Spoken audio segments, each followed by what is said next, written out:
Hi guys, once again, andito po tayo ngayon sa isa sa pangunahing lungsod sa Europa. At ito po ay matatagpuan dito sa Western Europe.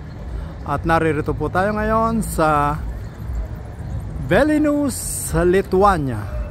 Ang Lithuania po ay matatagpuan dito sa Western Europe. At isa po ito sa maliit na bansa, no? Dito sa Western Europe.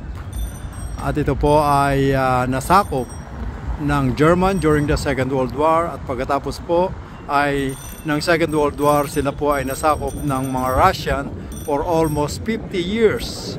So sa kasalukuyan po ay babago silang bumabangon at babago silang miyembro ng European Union, at sila po ngayon ay isa po sila sa bansa na umuunlad dito sa Europa. So naririto po tayo at tayo po ay maitinutur na isang pamilyang Pilipino, at